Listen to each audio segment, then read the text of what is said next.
This is Hidden Killers Live with Tony Brueski, Stacy Cole, and Todd Michaels. Here's what the their attorney had to say about the matter. Take a look. We entered a plea of not guilty by reason of insanity today because based upon the facts of this case, it's very evident that it is fitting. This case would not have happened but for a mental defect that would have prevented Ms. Miller from appreciating the wrongfulness of her conduct. What happened on that day in your estimation? Well, there clearly was a serious mental disease that she faced. It was evident to the responding officers, the first responders. And unfortunately, it was a tragedy that happened that day. Again, clearly would not have happened but for. If she is found not guilty by reason of insanity, what happens? Oh, that would be up to the judge, but there would be, it's not as people generally think that if someone's found not guilty by reason of insanity, they're just released to the street. They're released to the custody of a lockdown hospital. They are held until a court is convinced that they've been rehabilitated, their safety to themselves and to the community. So it still is a long term of supervision and work. Did she not admit to doing that?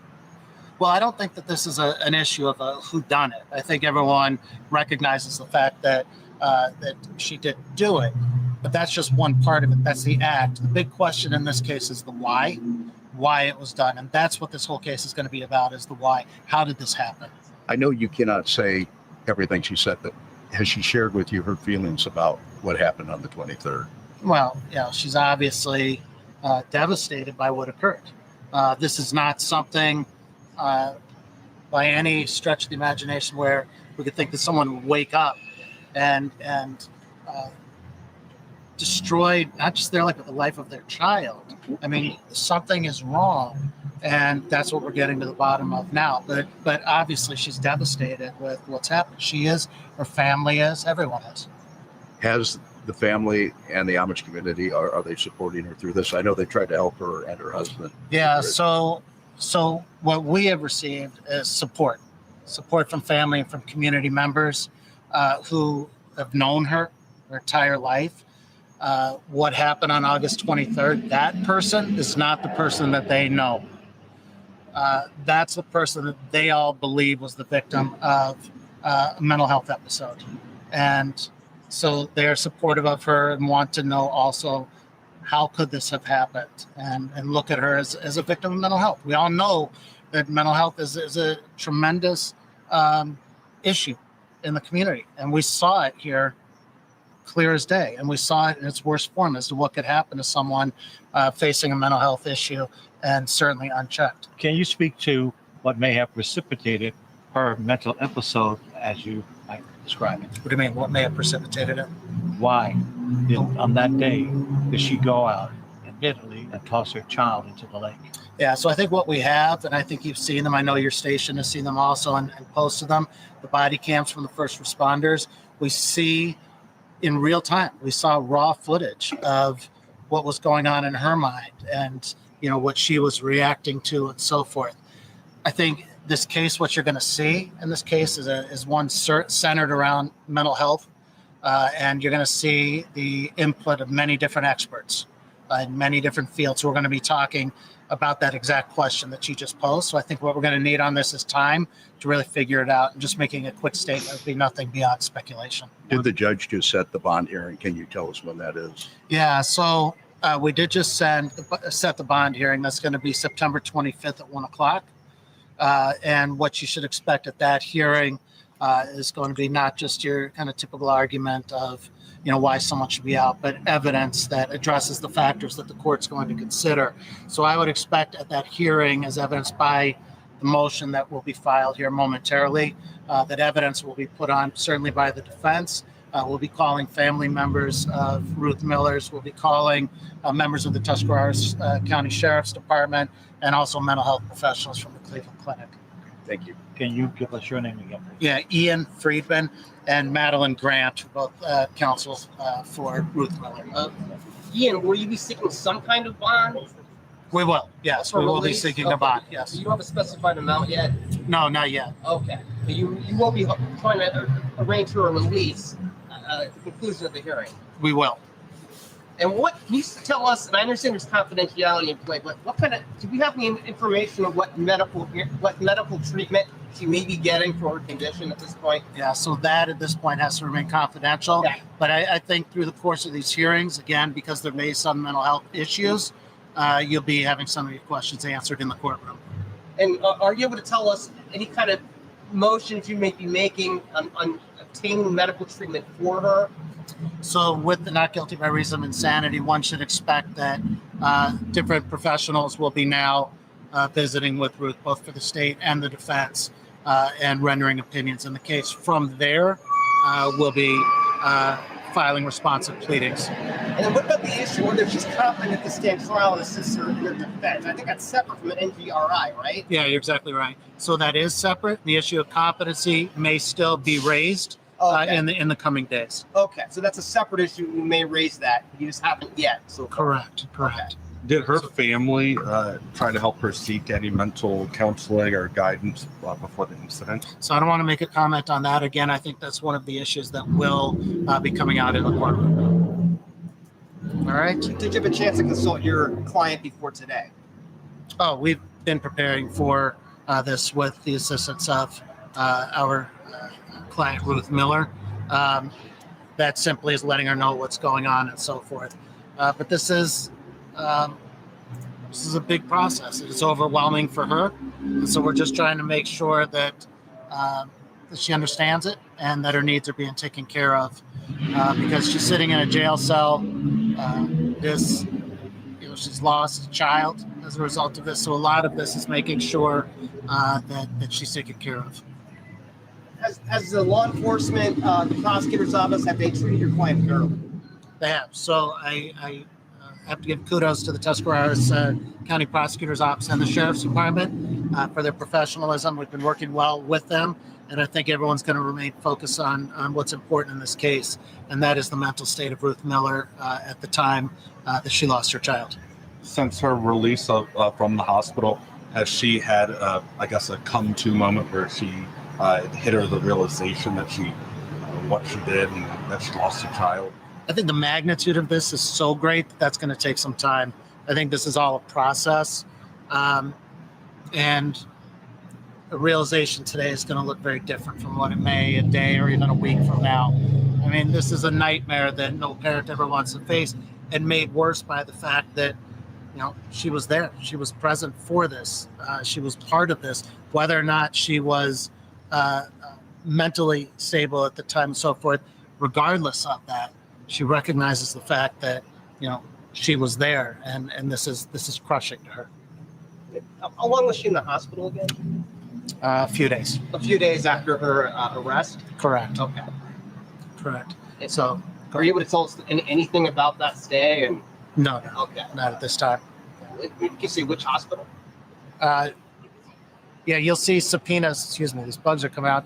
Subpoenas will be issued here shortly, by tomorrow, actually, and you'll see who's being subpoenaed. And then I think two will be put together. I don't have any problem saying it was Cleveland Clinic system, but specifics and treatment providers and so forth, those will be listed out by way of subpoena. All right. Thanks, everybody. Did you have any other updates on the other kids that were involved with the golf cart, how they're doing at all? Yeah, I don't want to make any comments on the kids. Everyone's struggling right now with what's going on. Okay. Thank you for asking, though. And you're very well known in the area. Are you able to talk about how you were retained in this case? No. All I'll say is that Attorney Grant and I are on board, and we will see this through to the very end. Thank you. All right. Thanks, everybody. Thank you. All right. So assuming she believes that she was doing, God's work and that this is what he told her to do, what makes her any different than Lori Vallow Daybell? And I mean that in two different ways, and I'm throwing it out there. Because Lori Vallow Daybell had every opportunity in life of an outside world that she lived in, and the normal and like society, they don't. she had every opportunity in that sort of a world not to go down the path of, religious, extremism to which she did. These people were brought up in it. Like, this is all they've known their entire life. So when they act out in some sort of way that's extreme and horrible, but also religiously based to an extreme, we look at it a little bit different. I mean, it feels like at the end of the day, people are dead because they believed that their God told them to kill people, or this is what they want them to do. It's the frog in the pot theory. Yeah.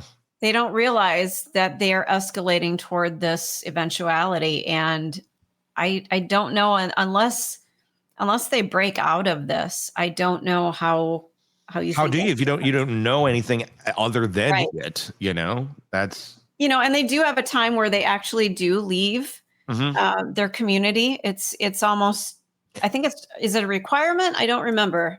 I don't know. That's going to be my question to you. Is it a requirement? Does everybody leave? Or do some say, I'm good? Boy, it's been such a long time since I've studied them. I think it's a choice that they are allowed to go if they want to. But a lot of them come back. Yeah. And that's fine. I'm not, it's when things are not going awry and people aren't being abused and all that, like, you can believe whatever you want, but my concern in all that is always just the rampant abuse, and then obviously the isolation is not good at the end of the day, or is it? I mean, I guess one can make the argument sometimes of, who's living a happier life if you're not being abused over there, and it's just more simple, and you're good, then you're good, I guess. Didn't we just talk about with Robin what it would be like to kind of go back to the way we used to do things? These people sit at a table and communicate with each other without their phones in their hands. They don't have phones. They actually talk and they have community. It's not the Hallmark Hall of Fame version of it in our mind. No, it's not. Okay. It's not, they're not sitting down, pause at the table. I'm sure there's some nice moments, but it ain't that. No, it's not. So let's not kid ourselves and think it's, something on a postcard. Right. I find it interesting that, again, we don't know everything about this. It's hard. We're just speculating. We're giving some opinion on this, but she doesn't seem right. No. But still, at some point, the religion plays a factor into it. And does she get is there any thought process to that? Does she get any leeway because it may have been influenced by her religion? Would she have seemed right if we were talking to her about not killing her family? I mean, if there was, if you just walked over and it was like a normal Tuesday afternoon and you just happened to stop in, I mean, would that conversation have also seemed right? What other weird things what other beliefs are there that are not right? I mean, I'm not saying right because they disagree with me or this, but like not right with reality of you can believe that you just sacrificed your children to God or whatever. You can't go kill them, which you did, but you can't really, there ain't no part of that belief system that officiate your family. That's complete delusion. I mean, killing your family for God is also a complete delusion, but that one, I think, you can prove the dead people aren't in the fish. There's a lot of killing in the name of religion. It's all in the name. I know. That's how the world works. So, it's so hard to take this one isolated case and just say, she's psychotic. And then if we do go back to Lori Daybell, she's nuts. But she was, in her belief, she was doing what, like she said at her many trials, exactly. The kids are working up at the Fleet Farm in heaven. Right. I mean, I'm putting my experience over hers and saying she's nuts. She probably looks at me and goes, "Oh, that lady is a wackadoo." Exactly. It's all perspective. It is Stacey, perspective. let's be honest. Sometimes I think Tony and I feel that way about I know that for a fact. It's a fairly regular feeling, but hang on. I went to a lot of trouble to charge this damn thing. We're working. Oh no, it's not working. Your electronic fish is not working. Here, he's in the fish. It's a cat toy. So I thought a little prop might be interesting. Who enjoys that? who enjoys that more in your house, the cats or you? Oh, it's me. It's me. I'm a little sad though. It hasn't been charged in a while, and it actually you can plug it in. I mean, this is like a high-tech fish, you guys. Oh, you got to plug it in then. Well, I had it plugged in during Robin, and it's still not working. That fish needs a greater charge, or the cats completely killed it. That's a possibility. If you're listening to us and not seeing all of this, you can watch it on YouTube. Just search Hidden Killers with Tony Brueski. When we were earlier in the day getting ready to go on, and we're talking, okay, we're going to do the Amish story of the fish. Stacey's like, I got fish. I'm in Wisconsin. How do I not have fish cat toys? I mean, everything is like fishing and hunting here. So does anyone still own a Billy Bass? Oh, they're around. There was one in the basement of the house as I was packing my shit to get out. I left it because I wasn't bringing that. You didn't want the Billy Bass. Yeah. What's really ironic is there's a song called Take Me to the River. It's a great song. Yeah. And it did well on the charts, but it actually got a resurgence on the charts because of the Billy Bass. So I just found that out yesterday, just ironically. So I thought I'd throw that out. She had the fish. I had the anecdote. Tony, no. You need to explain a little more. Where did that come from? How did you find that out? What were you doing that you learned that information? Literally just doing a things you didn't know kind of thing. I do a feature on a radio show that I still do some stuff on. And so that came up and I'm like, oh, that's kind of interesting. We're just talking about the lady and her husband's and a fish. Yeah. Maybe we need to do that segment at the end every day. Todd, what did you learn yesterday? Well, apparently, Al Green's Take Me to the River was a big hit. I didn't know it was Al Green. I didn't realize it was Al Green. Al Green was the one who originally did the song. Wow, I didn't know that either. See, now we learned something. Now you know something because of me. We have a restaurant here as a seafood restaurant, and they have like gazillions of these fishes. And I think they were open like in the 90s when it was a thing, and it's like just walls of Billy Bass. Do they go off?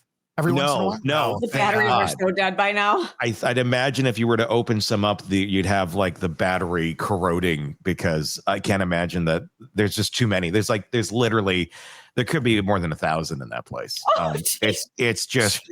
It's like, holy shit, Billy Bass. Yeah. It's probably just a compulsion that got out of control. And now they're like, we're just going to lean into it. I don't know if like people brought in their Billy Basses or how it came about, but it was a donation site. Yeah. Like when everybody got rid of it, it's like bring it to the restaurant and then they found a spot for it. That's fun. Yeah. The Billy Bass. I think it's time for I think America could use a Billy Bass. we need something like, remember all the Beanie Baby crap and we need something like that. Instead of guns, let's focus on Billy Bass. I agree. We should start collecting those more. Yeah. I think we should. We've solved America's problems this week with Billy Bass. I'm glad that we're ending on that note. Me too. All right. I'm not going to watch news for 2 days. I'm going to take a long mental break and then come back Monday, hopefully refreshed. And I hope everybody is able to do the same to whatever extent you need to do. Thank you guys for watching this week. Be sure to press subscribe so you don't miss any of the coverage that we got on this and in all the cases that we're following for you right here at the Hidden Killers podcast and True Crime Today. Have a good weekend, everybody. For Todd and Stacy, I'm Tony Brueski. We'll talk again real soon. Want more on this case and others? Then press subscribe now and don't miss a moment of true crime coverage from Tony Brueski and the Hidden Killers podcast.